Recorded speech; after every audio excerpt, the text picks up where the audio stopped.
All right, this is video number 2 for you guys. I think we left off here. Um, here we go. All right, so some common characteristics of serial killers that they found through research that kind of showcases some things to kind of look for, or what they've trends they've noticed. A lot of the motives that they found behind serial killers deal with are centered around sex. Going back to what we talked about earlier in terms of the disorganized killer, a lot of them are, or a portion of them, are not sexually adequate, are very socially, they have issues in social situations, more loners.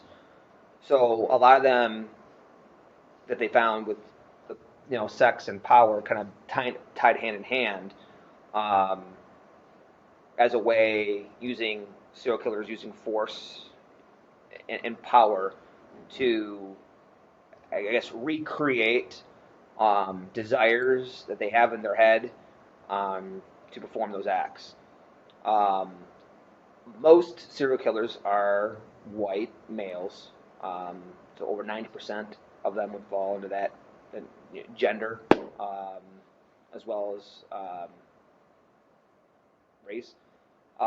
Most serial killers fall in the age of 25 to 35. Over 85% of serial killers come from the United States, which is kind of weird, weird little stat. But most serial killers that we found, most of them come from the United States. The Mcdonald Triad is something that clinical psychologists have kind of looked at to look at some warning signs. So really, the triad, I think it's like three sides. So there's three factors what they noticed that are really telling from what they've done with all the research with serial killers. They found that a lot of them are bedwetters after the age of 12. Over 60% of them would fall into that category. A lot of them set fires at a early young age, and killing small animals. Like they say that those are the big three that they really look for. Um, Warning signs in childhood.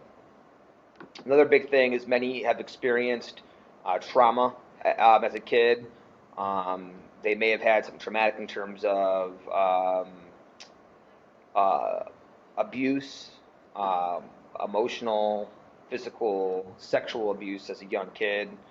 Um, was really interesting too, from what I found. Um,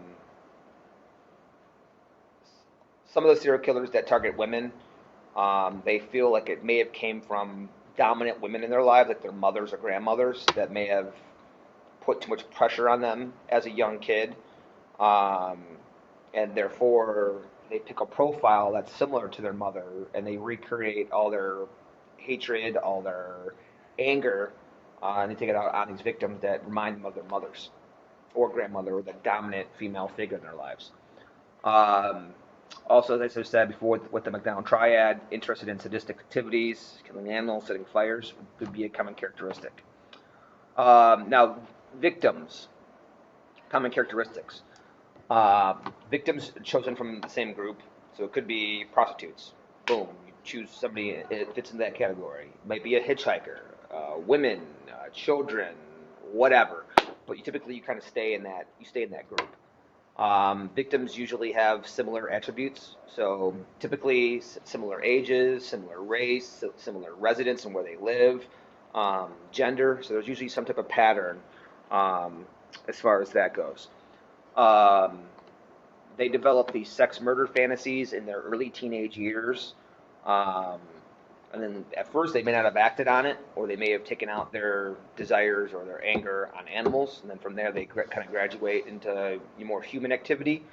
A lot of them, the reason why they keep doing it is because either A, they're the feeling of power they get, or it could be they keep doing it because their desire and the mental image of their head is much stronger than what the actual act performs. They are disappointed with their acts, so they keep thinking that they can recreate their desire. That theory is that they might finally get to that point, to where they might um, I guess, meet that same level as their desire, if that makes sense. A lot of them typically have no prior contact to the victim, no prior hatred to the victim. They just select based upon their profile.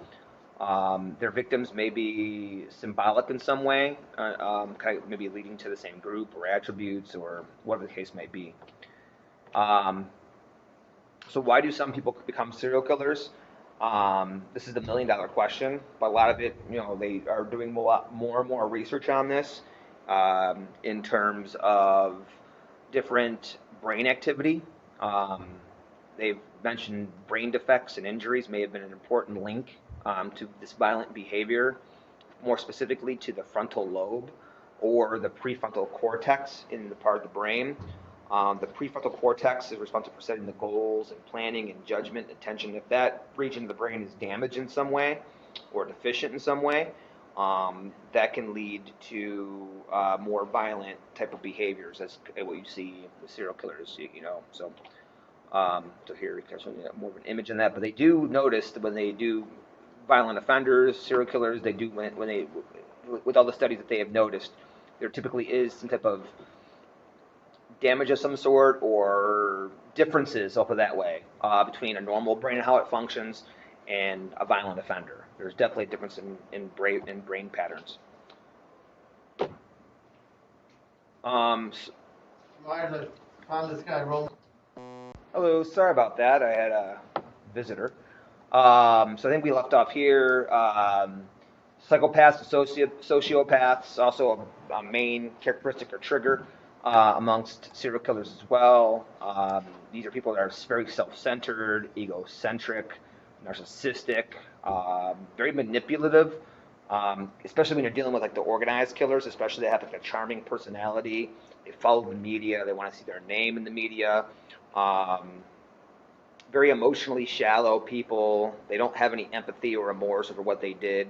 They try and justify it, and they seek the thrill. They want to outsmart. They think that they're the smartest person on the planet. They want to. They get a kick out of outsmarting the police or tricking the police. Again, as I mentioned earlier, that they fantasize and they dream of their futures, usually very detailed. Serial killers typically have very detailed fantasies. They have specific victims, very repetitive,